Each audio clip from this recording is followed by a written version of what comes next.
Olá, boa noite a todos. Sou Lia Riso, jornalista e socióloga.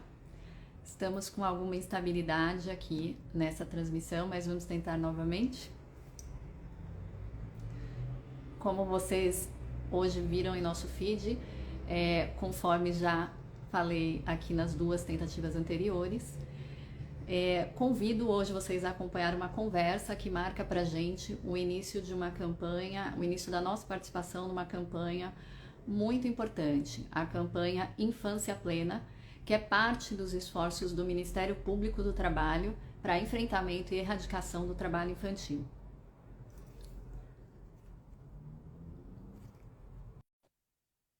Estou recebendo aqui nossa primeira convidada, Mariana.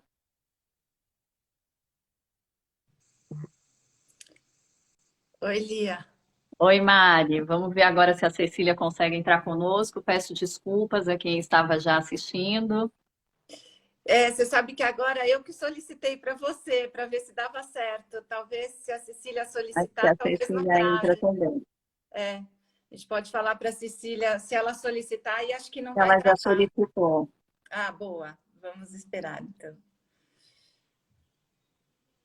Boa Ah, noite, agora sim. Cecília. Boa noite, Mariana. Peço desculpas pelas duas tentativas anteriores, mas enfim, a gente volta para o foco, que é essa campanha, como eu disse, fundamental, contra o trabalho infantil, para a erradicação do trabalho infantil. Então, primeiro, eu quero contextualizar essa nossa conversa, né? Do que nós estamos falando hoje quando se fala em trabalho infantil? A gente tem no mundo todo, de acordo com o último levantamento realizado pela Unicef e a Organização Internacional do Trabalho, cerca de 160 milhões de crianças e adolescentes em situação de trabalho infantil. No Brasil, já são mais de 2 milhões, e a gente tinha, até as últimas 2 décadas, esses números estavam ou retrocedendo ou estagnados. Hoje, esses números voltaram a crescer. Muito por conta, provavelmente, dos impactos da pandemia, mas por outras diversas questões. Essa é uma primeira conversa que nós vamos ter aqui em Vogue, dentro da campanha Infância Plena, pelos próximos 12 meses, quando a gente vai passar por uma série de outras questões. Mas tem algo que eu queria dizer para vocês, antes da gente começar essa conversa propriamente dita, que o Ministério Público tem uma atuação longa em várias esferas e de várias formas no enfrentamento do trabalho infantil. Porém, esta não é e não pode ser uma luta solitária. Ela envolve vários atores sociais, né? Nós como indivíduos na sociedade, nós como empresa, como iniciativa privada e governo. De maneira alguma, é uma batalha que vai ser vencida de forma solitária. E nessa primeira conversa, a gente fala de um papel fundamental. Aliás, a gente vai refletir sobre qual o papel da imprensa na cobertura, na denúncia, no enfrentamento nesse trabalho conjunto de mãos dadas com o Ministério Público e com outros órgãos que são fundamentais a este enfrentamento. Eu estou aqui recebendo Cecília Oliveira, jornalista investigativa, acho que uma das maiores especialistas na América Latina, se não no mundo, em cobertura de segurança pública, diretora e fundadora do Instituto Fogo Cruzado. Bem-vinda, Cecília. Obrigada por aceitar esse convite para essa reflexão que a gente sabe que não é só uma conversa sobre o que ou como fazer, mas de certa forma uma meia-culpa, né, de como a gente, como imprensa, vem tratando questões delicadas, sobretudo essa, que envolve menores, enfim, tem outras implicações nisso. E estou aqui também com a Mariana Cocho, que é também das maiores especialistas em cobertura de primeira infância e adolescência. Mariana tem anos de experiência como jornalista investigativa, cobriu o trabalho infantil lá atrás como repórter da Globo, hoje é colunista do Bem-Estar, da TV Globo, do Universa, e também mentora de um programa de Colômbia que justamente orienta jornalistas sobre como conduzir coberturas, principalmente quando elas envolvem primeira infância e adolescência. Bom, eu vou começar por você, Cecília, acho que da pergunta mais básica, que é justamente a que dá título a essa nossa conversa, né?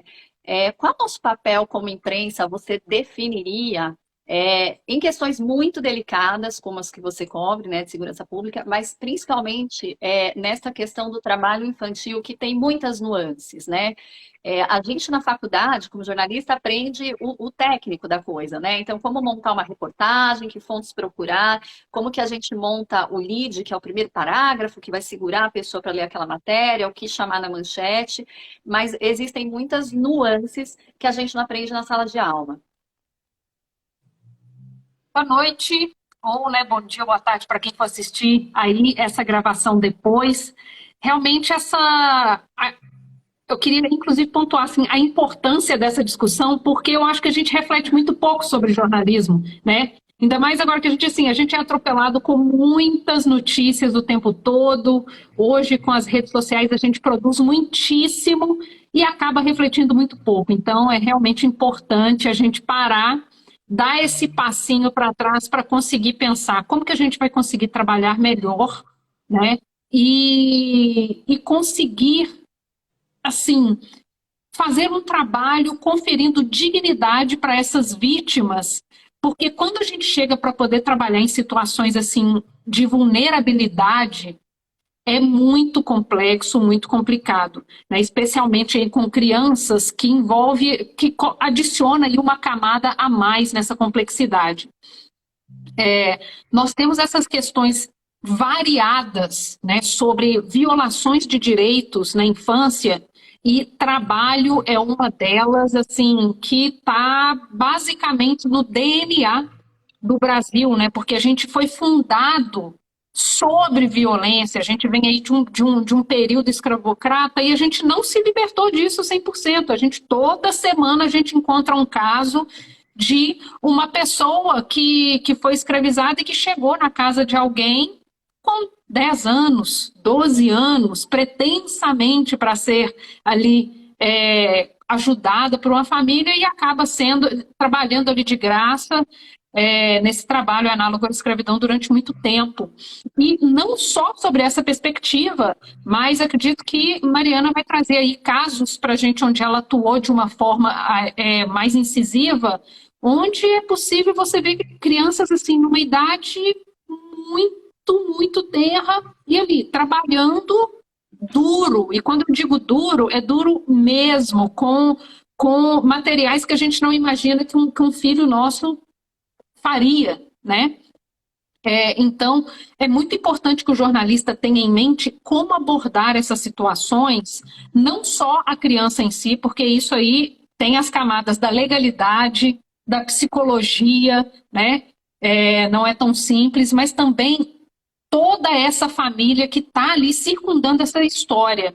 Porque aí a gente tem a família envolvida, muitas vezes uma família muito pobre, né? E que aí adiciona a essa discussão outras vulnerabilidades. Então, essas preocupações o jornalista precisa ter, e é como você disse, a gente não aprende tudo isso na escola, a gente aprende a parte técnica do veja o fato, ouça fulano, ouça ciclano, mas quando você está ali de frente para a situação, onde você muitas vezes pode se identificar porque você tem um filho parecido, um parente parecido, isso te joga num vendaval de emoções que você muitas vezes se vê num espelho, né? Sim. Então, que é o que a gente teve essa capacidade. Na nossa conversa prévia, né? A gente falou um pouco sobre isso, porque eu tenho uma filha de 6 anos, né? Mariana tem 3 filhos, Cecília não tem filhos, mas todos nós também fomos crianças um dia, né? Então, a gente também tem, de qualquer maneira, uma ideia do que é ter tirado esse direito, né, de uma infância digna, de uma infância como ela deve ser, né? Porque é uma violação de direitos, né, inclusive. Sem dúvida, sem dúvida. Então, assim, como jornalista, é preciso que a gente observe, né, de uma forma muito ampla e com muita empatia toda essa situação. E não pense só no eu tenho uma notícia exclusiva, eu tenho um furo, eu vou conseguir um prêmio. Não pense só nisso, porque muitas vezes o seu trabalho pode custar a dignidade das pessoas, pode custar a paz de uma pessoa e pode destruir uma família. Então, a Exato. gente precisa ter também essa responsabilidade, tomar cuidado com manchetes declaratórias, com o tipo de aspa que a gente usa, muito, muito cuidado em utilizar fotografias e vídeos das vítimas, né? E aí, é como eu disse, a vítima não é só criança, é um cenário de vulnerabilidade muito maior. Então, essas preocupações, elas precisam ser levadas em conta.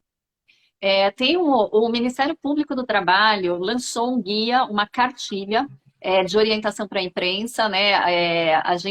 Vocês tiveram acesso a esse material, né, Mariana e Cecília também, e o que na verdade é um guia fundamental para a gente como imprensa, mas que eu aconselho quem estiver assistindo, tiver interesse no assunto, que baixe, porque ele é um guia que não diz só a respeito de como abordar, mas ele te contextualiza muito sobre como é essa situação, desde quando ela é reconhecida. Então, assim, vejam, no Brasil, foi reconhecido oficialmente como trabalho infantil, o trabalho infantil, ali em meados da década de 90, né? E desde então a gente passou por muitas mudanças, muita coisa aconteceu. Eu vou pedir para a Mariana trazer isso, porque eu acho que a Mariana cobre mais ou menos desde essa época. Mas o importante do se preparar para essa cobertura é você entender também esse cenário inteiro e não só como você vai traduzir isso numa reportagem ou encaminhar para os órgãos competentes, né? Porque pode até acontecer de talvez não virar uma reportagem, mas sim um caminho para essa denúncia chegar com mais cuidado, enfim. Mariana, me fala como foi como era a cobertura lá atrás, né? E o que você viu desde então acontecer, não só nesse cenário, mas como jornalista também. Lia, e a gente acaba vendo como jornalista e como mãe também, como você falou. Boa noite para você, boa Certamente. noite para a Cecília, para todo mundo que está acompanhando a gente. E parabéns por trazerem esse tema, porque a gente precisa falar, né? Às vezes no Brasil tudo é muito varrido para baixo do tapete, assuntos que não acabam vindo tanto a debate, e a gente tem que debater, e como jornalista, já trazendo o nosso papel, é nossa obrigação denunciar. Quando a gente ouve falar de uma história, você não precisa esperar ou que o próprio Ministério Público tenha uma denúncia lá. Às vezes a denúncia chega para o jornalista e a gente tem esse papel de levar essa denúncia a público, né? Porque eu acho que o jornalista acaba tendo uma função social aí. E a Cecília já trouxe a principal palavra, que é com responsabilidade, principalmente quando a gente está tratando de crianças. E daí, como ela falou também, eu vi pessoalmente, nesse meu trabalho como repórter, ao longo de 30 anos de carreira, vi pessoalmente trabalho infantil de crianças de 2 e 3 anos, que eu vou até relatar daqui a pouco para vocês. Mas antes eu queria trazer um destaque que eu acho que é fundamental, que é explicar o que é o trabalho infantil. Porque muitas vezes as pessoas banalizam. Então as pessoas falam, então quer dizer que eu não posso fazer o meu filho lavar uma panela em casa ou arrumar a cama. Não tem nada a ver. Isso é trabalho doméstico, faz parte da nossa educação enquanto pais e mães, que é fazer os nossos filhos participarem da tarefa E doméstica. fora que é uma coisa que você está fazendo num contexto familiar em que seu filho ou filha não está sendo privado do resto, do direito à educação, Não está do deixando direito de ao ir para a escola. brincar. Exato, Exatamente. não está deixando não está sendo adultizado antes do tempo, Claro, né? né? A criança tem todos esses direitos. O ECA, aliás, hoje é aniversário de 32 anos do ECA, né? O Estatuto da Criança e do Exatamente. Adolescente. Então, assim, a gente sabe que os nossos filhos têm os direitos, mas eles têm obrigações enquanto crianças que estão muito distantes do que é o trabalho infantil. A exploração do trabalho infantil, e ela se dá sendo escravo, sem remuneração ou com remuneração. A criança de 10, 12 anos que trabalha, mesmo que ela ganhe... não, mas ele está recebendo um dinheirinho. É exploração do trabalho infantil e é proibido.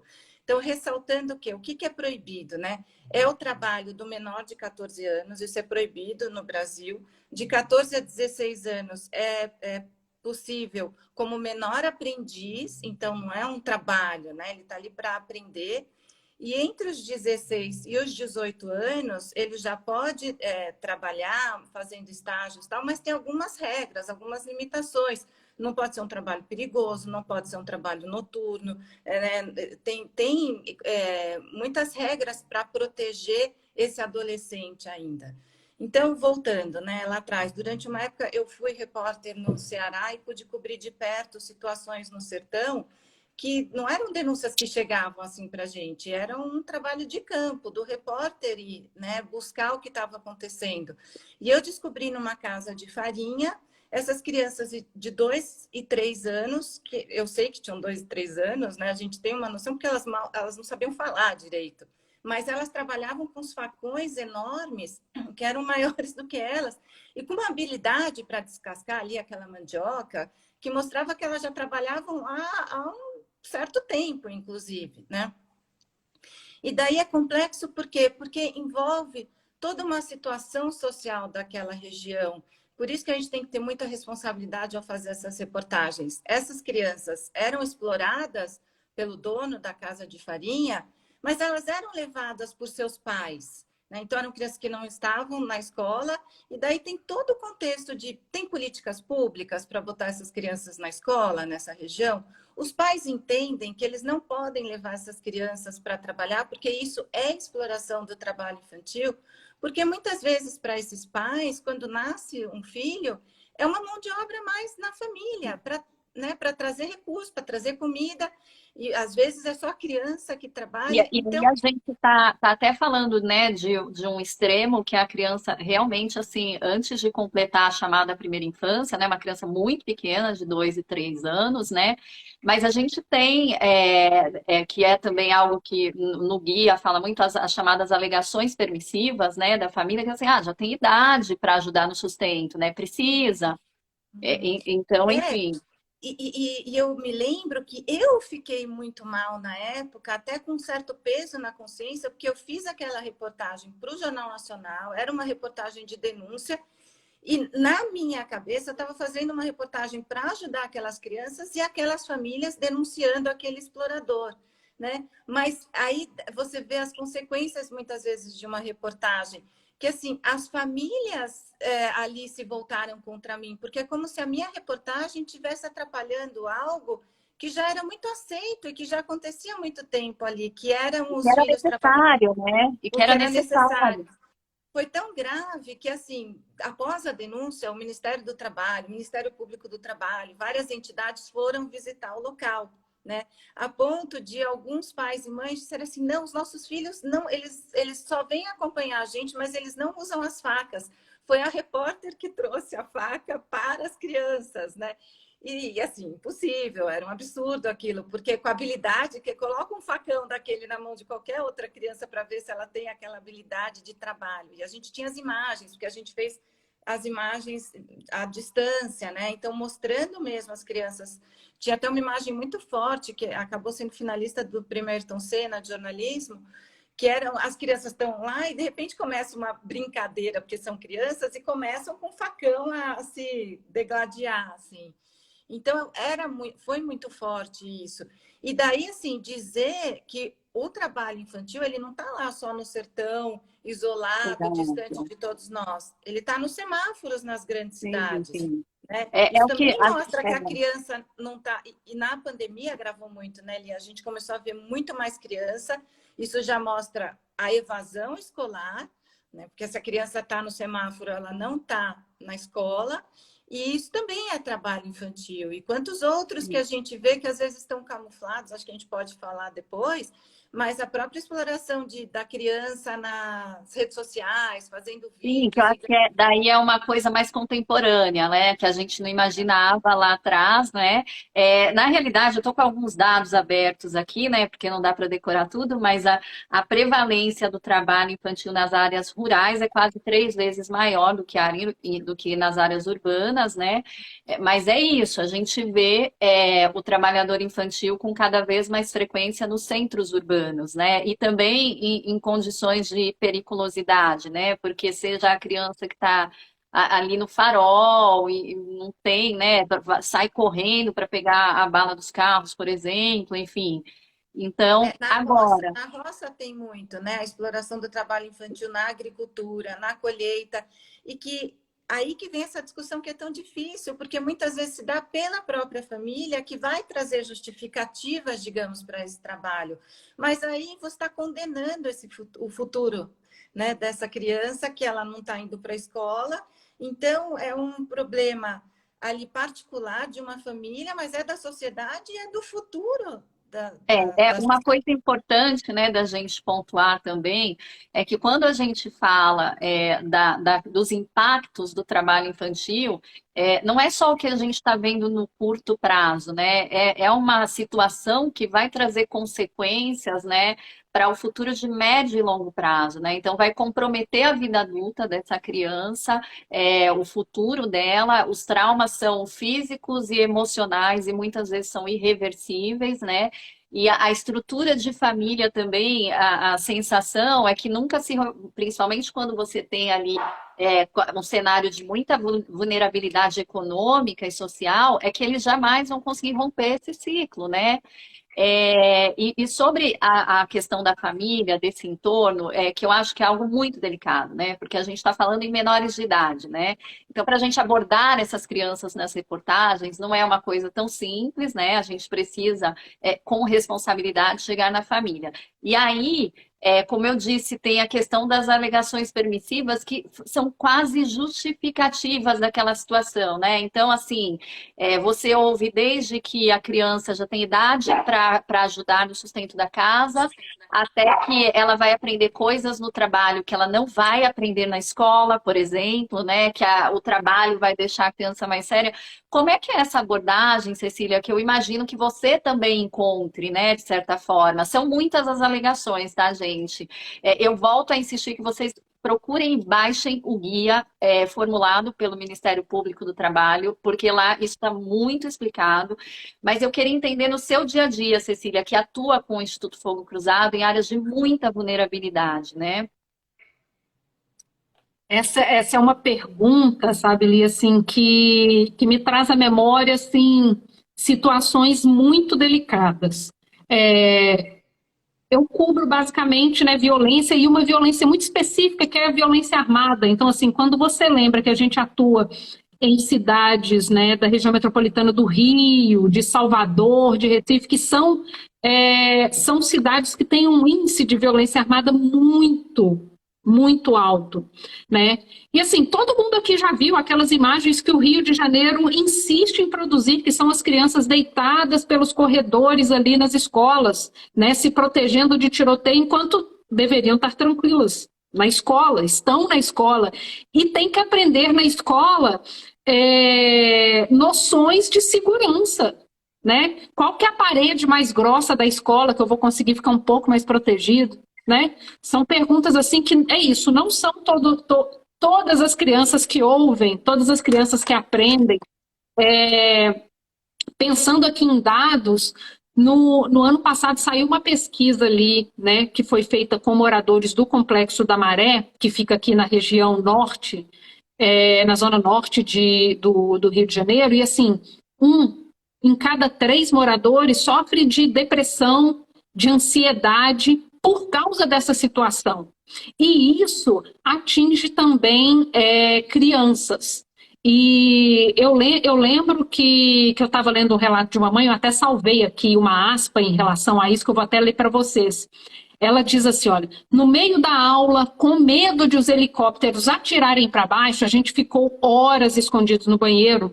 Os policiais entraram, eles atiraram, as crianças ficaram jogadas no chão e a gente não conseguia correr, não sabia o que fazer. Foi assustador. Então, assim, esse tipo de relato é um relato muito comum em muitas áreas. E como você mencionou, né, tem um custo muito alto para a gente, não só para essa criança, para essa família, tem um custo para a gente como sociedade. Eu me lembro que quando eu estava fazendo uma matéria sobre quando o Rio de Janeiro bateu a margem de 100 crianças vítimas de balas perdidas, contadas pelo Fogo Cruzado, eu lembro que eu conversei com um bocado de especialistas e fui pesquisar qual que é o impacto disso. Mas eu não queria saber só para a família, não, porque para a família a gente sabe. Qual que é o impacto disso para a gente, como sociedade? E eu lembro que eu li um estudo de um Nobel de Economia, o James Heckman, e que ele fez um estudo para poder entender qual que era o nosso custo para a sociedade da gente não investir na primeira infância. E aí é não investir como um todo, deixar essa criança ali ser explorada pelo trabalho ou ser essa que está imersa em violência. E esse estudo dele disse que quando a gente não investe na primeira infância, a primeira infância sendo de 0 a 5 anos, a gente prejudica o crescimento econômico da nação como um todo. O cálculo que ele fez foi que para cada $1 gasto no investimento da primeira infância, o retorno financeiro para as sociedades era de $6. Ou seja, quando a gente não investe nessa infância, quando a gente permite que crianças sejam exploradas no trabalho, crianças sejam vitimizadas por qualquer tipo de violência, e aí abrangendo a violência armada, que é a minha especialidade, é isso, a gente paga como sociedade. Exato, né? exato. A gente não vê o amanhã, porque isso, essa criança poderia se tornar o quê? Uma criança que não foi estimulada a ter criatividade, uma criança que foi exposta a trauma, uma criança que não se desenvolveu.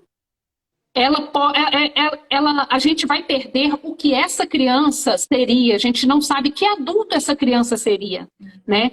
E isso tem um custo muito alto para a gente, porque é isso, a gente não tem ideia do que a gente poderia ser, né? Não tem como a gente saber. E vocês acham que fica... Porque a gente até aqui falou bastante das crianças, né? E elas são um número relevante dentro da estatística, ali dos 5 aos 11 anos. Mas é mais difícil resgatar os adolescentes, né? Porque a evasão escolar ela vai aumentando, né? De acordo com o aumento da faixa etária. A gente veio aí de 2 anos de escolas fechadas. O Brasil foi o país onde as escolas permaneceram mais tempo fechadas, né, no mundo, e isso impactou em maior evasão escolar, em maior perda de emprego das mães, portanto, a criança acaba indo para caminhos, ou o adolescente, né, vai ser balconista do mercado próximo de casa, enfim, vai por esse caminho e não volta para o caminho da escola. Mariana, é mais difícil talvez resgatar e olhar para esse adolescente, sensibiliza menos, porque é uma parcela importante também, né? A gente está falando das crianças, mas quais as chances a partir do momento que ela vai crescendo e talvez pareça menos grave uma condição dessa? Não, sem dúvida é mais difícil, né? O que a Cecília falou agora é o investimento naquela palavra que a gente traz tanto, que é prevenção, né? Se você investe numa prevenção deles terem esse futuro condenado, quer dizer, já é uma infância condenada que vai condenar esse futuro. Então, se você investe agora, você pode transformar essa sociedade, sim. Tem que pensar a longo prazo. E o que acontece é que na adolescência, quando ele sai da escola, já é muito mais por uma questão pessoal. Às vezes, o próprio adolescente, ele já abandona, né? Quando são pequenos, é mais os pais que deixam de levar e tal. E daí, para você resgatar esse adolescente que já começou a trabalhar, que eventualmente ganha algum dinheirinho, mesmo que pouco, mas ele já vê esse resultado ali imediato, né? Então, é um pensamento muito imediatista, às vezes, do que eu vou ter para comer, inclusive, né? Para pagar para comer. A abordagem desse adolescente que tem mais, enfim, que tem outro cenário, ela é diferente também, né? Para uma reportagem, por exemplo.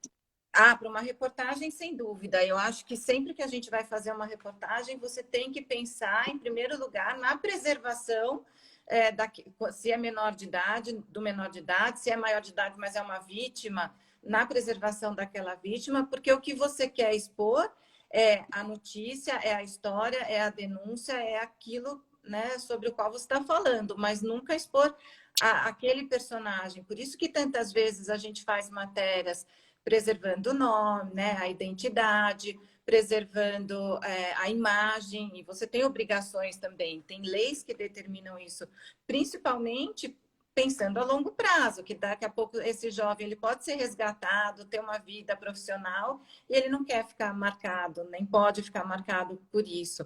Mas e os cuidados que a gente tem que ter quando a gente entrevista uma vítima, seja maior de idade, ou quando você vai entrevistar um adolescente, uma criança, é também ter a sensibilidade e, mais uma vez, a responsabilidade de não fazer com que a sua entrevista seja um sofrimento a mais.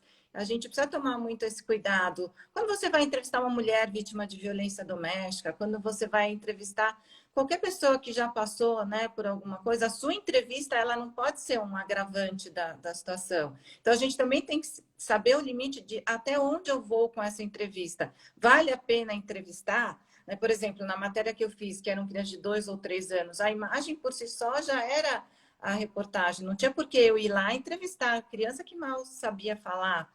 Então, tomar muito cuidado com o sensacionalismo, a gente nunca pode generalizar, né? A gente tem o jornalismo responsável no nosso país. Então, é esse que uma cartilha, né? Seguindo uma cartilha, seguindo as leis, seguindo orientações, você é capaz de fazer uma reportagem que pode não só não atrapalhar, como sim ajudar naquela situação. Eu me lembrei de uma matéria que eu fiz uma vez que me marcou bastante, que era sobre os medos infantis. E daí você vai nos bairros nobres e as crianças têm medo de barata, de fantasma, de assombração. E daí quando você vai para a periferia, o medo é tiro, bala, arma. E daí eu faço um apelo aqui até que, gente, tem que ter uma campanha pelo desarmamento da população. Essa semana a gente teve uma criança de 9 anos que achou a arma do pai e deu um tiro na cabeça. Então, é muito grave, eu acho, o que a gente está vivendo. E tem mais um dado aqui, que este governo reduziu a verba de combate ao trabalho infantil. Então, se você não tem políticas públicas que pensem até em como vamos resgatar esse adolescente que saiu da escola, né? Que pense nas coisas básicas, como vamos garantir que a família não deixe de levar a criança para a escola e a leve para o trabalho, para trabalhar. Né? Levar para o trabalho é diferente de levar para trabalhar. Muitas vezes a gente tem que levar os filhos para o trabalho, Sim, mas é sim, claro, que também não romantizamos essa parte, né? Mas, enfim, eu fiquei em choque com a... Eu queria lembrar uma coisa que a Mari estava falando sobre os medos, né? Acho que todo mundo acompanhou aí que aconteceu recentemente aquela chacina no Jacarezinho. E o Metrópolis chegou a fazer um apanhado ouvindo as crianças meses depois, para poder entender o que elas sentiam e como, né? Eu vou ler aqui para vocês frases curtas dessas crianças, porque eu lembro que quando eu li isso eu falei, gente, que tipo de sociedade é a gente que permite esse tipo de coisa? Olha, o Kaique, de 7 anos, ele disse, eu fiquei 3 noites sem dormir. A Natasha, de 9 anos, disse, eu acordei com o barulho do caveirão voador. Para quem não conhece o que é o caveirão voador, são os helicópteros usados em operação policial e que, não raro, atiram para baixo. Né? Então, assim, as crianças sabem o nome disso. O Gabriel, 12 anos, falou, barulho de tiro não me amedronta mais. Ana Clara, 10 anos, eu sonho que a água vira sangue. Brenda Cristina, 24 anos, ela falou pelos filhos dela, ela falou, as crianças têm muito medo da gente morrer. Então, assim, como é que a gente permite esse tipo de situação, sabe? Pensando que é isso. Naturaliza esse contexto dessas crianças e assim, trazendo um pouco dentro ainda disso, né? Vejam essa situação, quando a gente fala, né, que é de uma situação de extrema vulnerabilidade, né? Acho que não tem nem palavra, ter extrema não traduz. Como é que essa família que vive neste cenário vai achar que está colocando a criança ou o adolescente, o filho, em risco porque ele está trabalhando, quando ele não devia estar trabalhando? Como é que a gente consegue, né, explicar isso? Não, até porque a gente tem tantas frases como o trabalho enobrece, né? Essas coisas, sim, mas tem idade para isso, tem regra para isso. Mas, nossa, são chocantes esses relatos que a Cecília trouxe e acho que mostra mais uma coisa bem relevante, que temos que ouvir as crianças. Isso aí já mostra uma infância completamente comprometida, de traumas muitas vezes irreversíveis. Então, é preciso olhar para a prevenção, mas é preciso olhar também para esses que já estão nesse contexto. Como é que você resgata essas crianças? Veio uma pergunta aqui, gente, que eu achei bem interessante, que por que que a gente tem tão pouco espaço para a questão do trabalho infantil? Porque a gente, na mídia, tá? No geral, quero propor aqui uma reflexão conjunta, por quê? O que a gente está dizendo aqui de segurança e de outros vieses que impactam, que são violências também, porque essa situação de estar no trabalho infantil não deixa de ser uma violência, né? Mas a gente tem outras violências menos abstratas, por assim dizer. Por que que a gente tem tão pouco espaço para isso? Porque, óbvio, esses dados que a Cecília trouxe, esses relatos, eles nos chocam muito mais, né? Eles nos roubam o ar, enfim. Mas por que que a gente fala tão pouco nisso? Qual que é a opinião de vocês, assim, pensando não só... Eu acho que, no geral, a criança na sociedade, o adolescente, ele não é o personagem principal da maior parte das coberturas, né? Como vítimas de violência, seja uma vítima direta ou indireta. Mas pensando nessa questão do trabalho infantil, trazendo essa pergunta que apareceu aqui, queria ouvir vocês duas. Pode começar você, Mari, de repente passa para a Cecília? Bom, o que me ocorre, né? Eu acho que precisa ter uma vontade, não só dos repórteres, jornalistas, mas dos veículos, né? Dos donos de veículos, de trazer isso à tona. Porque muitas vezes é um investimento, digamos, você colocar um repórter na rua para ele ir investigar essas situações que nem sempre são denunciadas, porque às vezes, como eu falei, está num contexto, numa cidade afastada, e que todo mundo está ali, não sei se a palavra certa é essa, mas conivente, porque está tudo tranquilo para o poder público, para a família, para o dono da casa de farinha, por que vão mexer na história, se está funcionando? Então, eu acho que assim precisa ter um investimento e conscientização mesmo. Eu acho que essa iniciativa da Universidade de Colômbia, que desde o ano passado está focando nesse curso, que hoje eu sou uma das mentoras, para formar jornalistas especializados em primeira infância, isso já é um passo importante. Até pouco tempo atrás, você não imaginava um jornalista com essa especialização, né? Você tem especializada em polícia, em economia, em esporte, mas por que não ter alguém com essa especialidade para justamente ir atrás dessas matérias, trazer isso à tona para o debate da sociedade? Porque também quando você informa a sociedade, você cria uma rede que vai cobrar, vai se conscientizar da situação e que vai cobrar atitudes. Até pouco tempo atrás também, por exemplo, nos planos de governo dos candidatos a governo, a presidente, nem constava nada sobre políticas públicas para a primeira infância. Isso é algo recente. Então, é uma discussão que ela precisa ser ampliada. Eu acho que a gente está fazendo esse papel agora aqui, né? O que você acha, Cecília? Eu acho que é por aí mesmo, Mari. Eu acho que você levantou uma bola aí que eu vou insistir nela sobre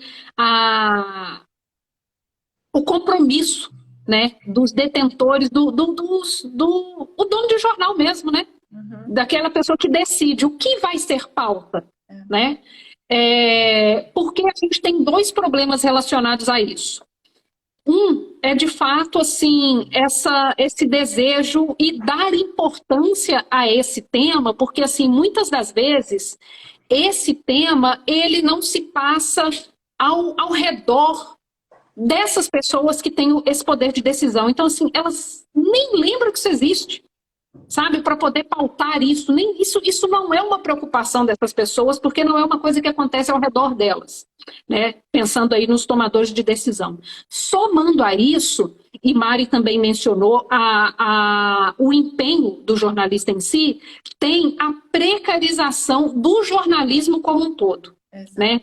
Hoje em dia, assim, todo ano você tem uma demissão em massa em veículos, todo ano. E isso significa que aquele jornalista que fica, ele tem que trabalhar por 2, por 3. E jornalismo investigativo custa caro. Exato. E demora. São duas coisas, custa caro e demora. Um detalhe. Então, assim... Só um detalhe que eu queria... E não é um jornalismo, uma reportagem que você vai fazer por WhatsApp, por telefone ou por StreamYard. Você tem que ir a campo, né, Cecília? Sim, então, assim, você tem que viajar. Você vai gastar 2, 3, 4 semanas em uma outra cidade, isso custa caro, né? E é isso. Então, você não tem a mão de obra e não vai investir dinheiro nisso. Então, assim, tem esse duplo problema. Então, assim, hoje, porém, assim, temos um outro lado. Hoje você já tem, assim, uma variedade maior de veículos jornalísticos independentes que conseguem fazer esse investimento maior em jornalismo investigativo e que, né, contrata, olha, esse jornalista vai para tal lugar e vai ficar lá fazendo uma matéria, 2 meses. Mas é isso é muito raro, muito raro. E a gente sabe, né? Acho que ninguém aqui tem uma dúvida do poço de problemas que é o Brasil. Então, assim, tem muita coisa para poder ser feita, então ainda tem que disputar a atenção com dezenas de outros problemas. Então, assim, é muita coisa para ser noticiada e que, às vezes, né, são notícias que custam mais barato e que podem gerar, para o ponto de vista do dono do jornal, pode ser mais rentável, entende? Então, assim, muitas das vezes, o papel social do jornalismo fica em segundo, terceiro, quarto plano, fica debaixo do tapete, né? Para quem não é jornalista e está assistindo, nós jornalistas, quando a gente se forma, a gente faz um juramento nos comprometendo com a ética, né? E também aprendemos que o jornalismo tem uma função social, que é exatamente assim, trazer à tona os problemas sociais para que a nossa sociedade seja melhor. Mas também sabemos que é isso, né? Não é só, opa, vi uma história, vou escrever sobre isso. Não é tão simples assim. Então, assim, essa roda precisa girar para poder permitir que o jornalista se dedique. E muitas das vezes isso é muito custoso e não é prioritário. Sim, e complementando, viu, Lia, dar ao jornalista condições, porque muitas vezes para fazer essa reportagem de denúncia, o jornalista corre riscos. A gente tem histórias, né?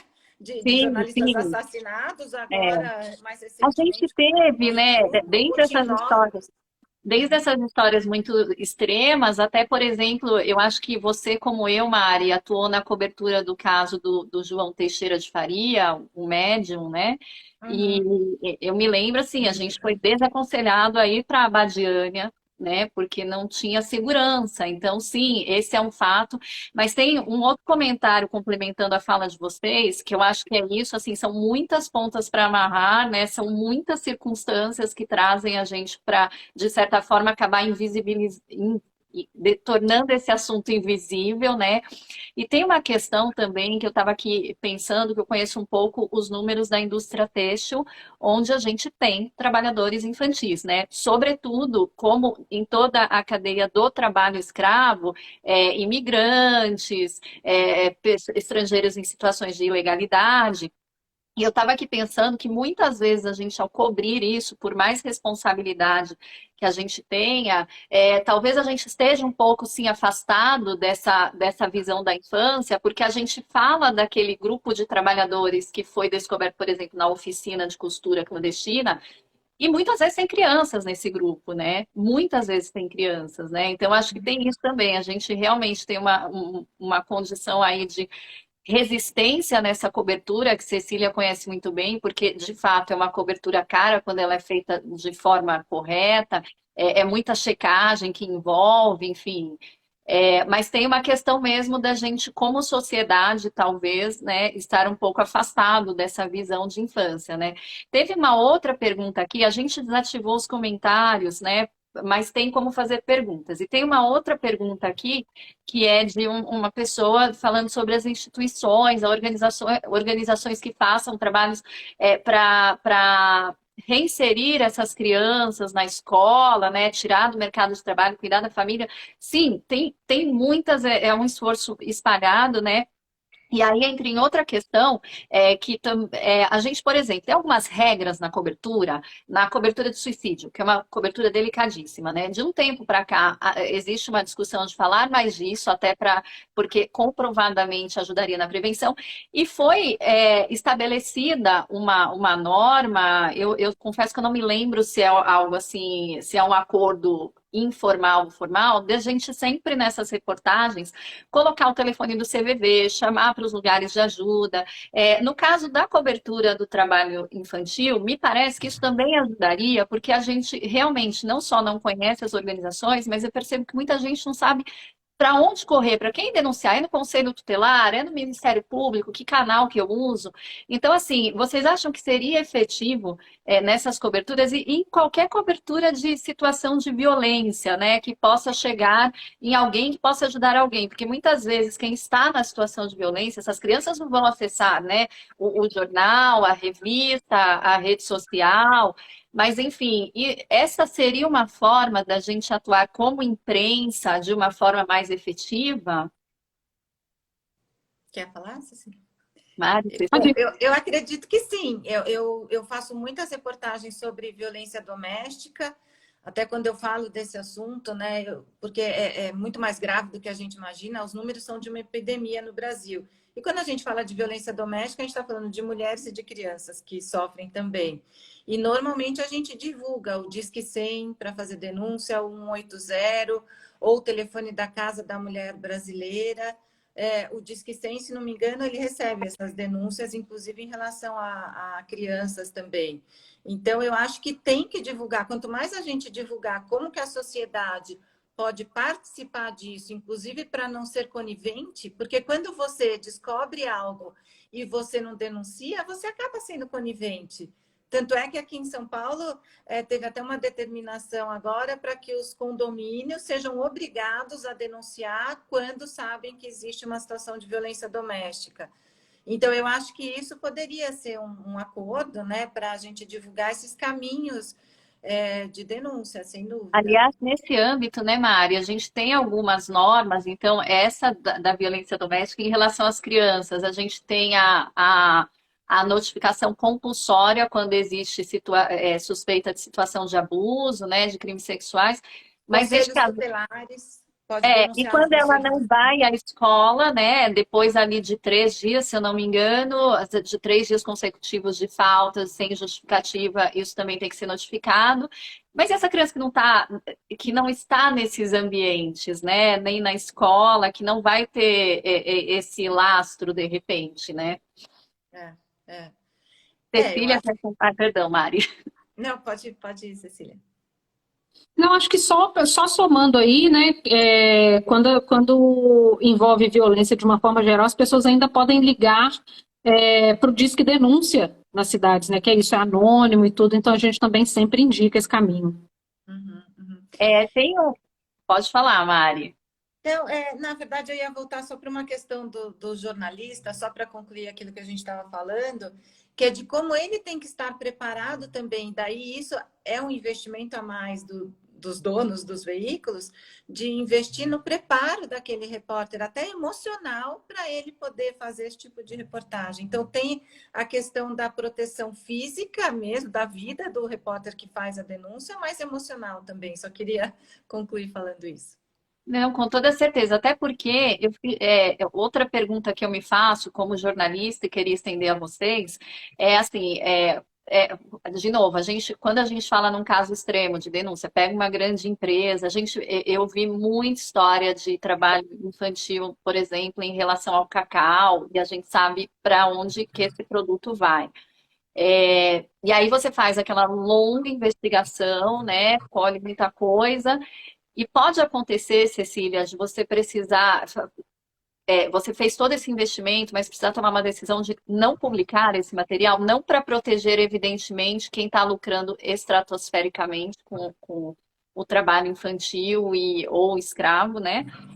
Mas porque talvez esse material se converta em denúncia, em inquérito e tenha mais resultado indo para as instâncias que possam resolver essa situação.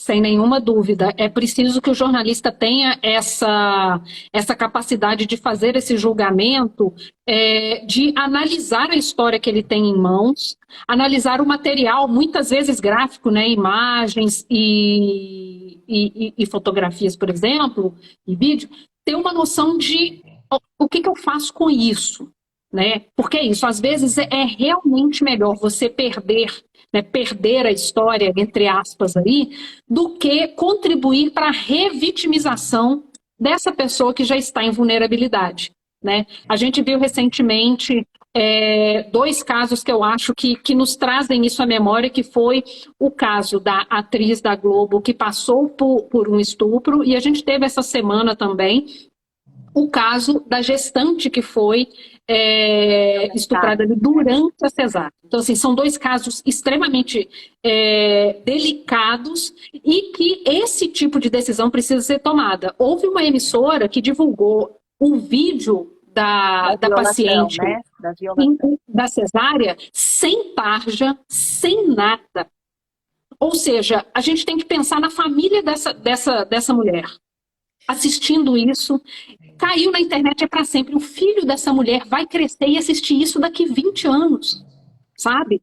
Então, assim, esse julgamento precisa ser feito. O que é notícia? A notícia sobre o estupro da atriz era notícia até quando? Era notícia até onde? Não tinha nenhuma ilegalidade ali, nada ilegal no sentido de ela fez todas as condutas corretas. Ela não quis trazer isso à tona, ela suplicou para que isso não viesse à tona. Não era pauta jornalística. Fofoca não é jornalismo. Então, assim, a gente precisa colocar as coisas nos quadrados, porque é isso, a gente não pode ser algoz. E acho que são várias decisões. É a decisão de publicar ou não, e se publicar, como publicar. Né? Eu vou preservar essa vítima. Até o que acordo, por exemplo, eu já fiz denúncia que uma vítima me trouxe e ela tinha muito medo da pessoa que ela estava denunciando, que era um juiz. Então, o que ela falou? Eu quero, vamos denunciar, mas sem falar o nome dele e sem revelar o rosto dele, porque isso a gente revela depois para a justiça, que é quem vai cuidar disso, né? E daí, como jornalista, acabei sendo questionada. Mas, para mim, o que era importante era a minha fonte se sentir segura. Eu não ia colocar ela numa situação que ela fosse se sentir insegura. Então, muitas vezes, avaliar isso. Eu vou divulgar esta imagem, né, como acabaram divulgando, porque que adianta um não divulgar e o outro divulga? Exato. E em relação ao suicídio, como você falou, Lia, assim, o que é importante? Bom, a gente fala o que está acontecendo para alertar pais, porque já sabemos que é uma maneira de prevenir. Mas eu preciso dizer do suicídio de uma adolescente, como aconteceu, onde aconteceu, dar os detalhes. Tem uma família sofrendo ali, tem uma comunidade escolar sofrendo ali, né?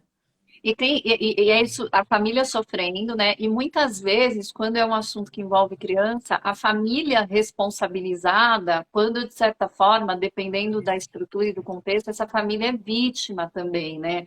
Que eu acho que é uma outra coisa, né? A gente, no desconhecimento, seja da lei, que eu acho que foi o que aconteceu no caso da atriz da Globo, muitos veículos noticiaram sem o conhecimento do que a lei permitia para essa menina na situação que ela vivenciou. E às vezes sem conhecimento do contexto, como foi no caso da menina de 11 anos, que também queria interromper a gravidez, e a família foi muito julgada, a mãe foi muito julgada. Então, existe também essa responsabilidade adicional, né, da gente entender o que está além do que a gente está apurando, né? E, na verdade, não está além, né? Entender um contexto completo, né? Olhar para ele de forma globalizada, né? Eu aproveito até para fazer um apelo para os colegas, porque às vezes você faz a reportagem super correta e vem um título assim para chamar atenção, de cliques e tal, e o título às vezes é tendencioso. O título, e a gente sabe que tem muita gente que não lê a sua matéria inteira, que vai sair falando do que está no título. Então, também ter responsabilidade no título. Eu preciso botar esse título apelativo para ter mais cliques? Ou eu vou seguir a minha ética e botar um título que seja mais correto, mas não seja tão chamativo? Então, tudo isso acho que tem que entrar numa reflexão. Meninas, o nosso tempo assim está quase se encerrando. Esse assunto renderia muito, né? Mas eu queria assim que cada uma de vocês, e infelizmente, assim, o tema é delicado, é um tema triste. A gente poderia estar falando de coisas melhores, não fosse a urgência dessa temática. mas que bom ter a contribuição de vocês. Eu acho que até aqui a gente chegou num consenso, assim, que além da formação, falta responsabilidade individual do jornalista e coletiva, pensando no veículo, né? A gente sabe que temos metas, que temos questões comerciais, mas a gente tem um compromisso maior como sociedade e ele deveria estar acima de todo o resto. Até porque, como a Cecília bem pontuou, existe um prejuízo financeiro, né, para a sociedade também. Mas queria que cada uma de vocês trouxesse uma última mensagem para a gente encerrar. Essa live ela vai ficar salva no YouTube de Vogue e também do Ministério Público do Trabalho. Então, queria deixar essa mensagem para quem for assistir depois, para quem baixar esse guia do qual a gente falou bastante, que é um material realmente riquíssimo. Vou começar por você, Cecília. Ótimo. Gente, então, né, como jornalista, eu gostaria de reiterar que a gente precisa ter esse compromisso com as pessoas no longo prazo. Porque, assim, muitas das vezes você vai cruzar com uma pessoa e vai pensar, nunca mais vou ver? Vou fazer essa matéria? Ou essa pessoa nem vai acessar essa matéria que eu vou fazer, eu vou estampar o rosto dela, né? Isso não pode ser assim, a gente precisa ter esse cuidado, essa responsabilidade, a empatia com essas pessoas, porque é isso, a gente vive numa era em que a gente, em que as histórias são eternas, basicamente, porque depois de internet, é isso, é basicamente para sempre, então a gente precisa ter esse cuidado, porque isso vai ecoar por muito tempo. Então, deixar aqui a mensagem de um jornalismo responsável, preocupado com a legislação, né? Temos aí o ECA, temos legislação, inclusive, referente à própria função de jornalista, e temos aí, né, essas cartilhas todas que nos ajudam a fazer um jornalismo mais responsável e empático para essas situações de vulnerabilidade. Então, vamos usar tudo isso que a gente tem às mãos. Vamos pensar que é isso. A gente precisa ter esse cuidado com o próximo. Obrigada. Nós que agradecemos, Cecília, pela sua participação e pelo trabalho fundamental que você faz, que a gente sabe que não é fácil, com o Instituto Fogo Cruzado. Muito obrigada mesmo. Mari? Bom, é isso aí, Cecília. Acho que a gente tem que se unir, né, dentro de tudo isso que você falou, como jornalistas, como sociedade. Então, lembrando que o jornalista pode denunciar e qualquer pessoa pode e tem a obrigação de denunciar quando souber de algum trabalho infantil. Lembrando que o trabalho infantil, a exploração do trabalho infantil ela é criminosa, é proibido uma criança com menos de 14 anos trabalhar. Então, às vezes tem piada, aquilo que eu falei no começo, mas então eu não posso fazer meu filho lavar uma louça em casa. Isso não tem nada a ver, não é piada, não é engraçado. Uma coisa é a obrigação do seu filho dentro de casa, outra coisa é a exploração do trabalho infantil. Então, a gente tem que dizer não ao trabalho infantil. Aquela frase, o trabalho enaltece o homem, o adulto, a mulher, os adultos. Trabalho não é coisa de criança, não trabalha. Já tinha aquela musiquinha do Palavra Cantada. A criança dá trabalho. Nós, como adultos, temos responsabilidade de cuidar dessa criança. Sejam os pais, sejam os vizinhos, todo adulto tem responsabilidade, tem obrigação de cuidar. Então, criança não trabalha, lugar de criança é na escola. E é isso, por isso que a gente tem que lutar e informar e seguir em frente. Estar atento e forte, né? Obrigada pela oportunidade de vir falar desse assunto aqui, viu, Liana? Maria, eu que te agradeço também o trabalho fundamental que você faz de mentoria, porque, de novo, né, a gente aprende a técnica, tem coisas que a gente não vai aprender em sala de aula, está dentro da nossa humanidade, da nossa capacidade de bom senso e empatia, mas é importante ouvir quem conhece os meandros e repassar isso para que outros multipliquem, né? Eu queria agradecer a todos que estão assistindo, queria agradecer a confiança do Ministério Público do Trabalho, queria convidar vocês a abraçarem essa campanha conosco. Esse, de novo, é um problema de todos nós como sociedade, é um problema no mundo, mas que está bastante crítico aqui no Brasil. Essa live vai ficar salva no YouTube de Vogue, no YouTube do Ministério Público. Tem uma cartilha que vocês podem baixar para conhecer o guia de cobertura da imprensa, mas que eu realmente acho que é um guia para quem quer se aprofundar. Convido os colegas que estão assistindo a se conscientizarem, a conversar com outros colegas, porque a gente às vezes não cobre Isso, mas é um problema nosso também. A gente precisa estar mais atento, a gente precisa dar mais espaço para esse tempo, a gente precisa atuar em conjunto com os órgãos que vêm empreendendo um esforço que vai ser mais efetivo quando a gente se unir. Essas lives vão acontecer mensalmente. No próximo mês, a gente vai falar sobre trabalho doméstico infantil. Já convido vocês a colocarem na agenda. Obrigada. Boa noite, queridas. Boa noite para vocês que nos assistiram. Até mais. Tchau. Tchau, tchau.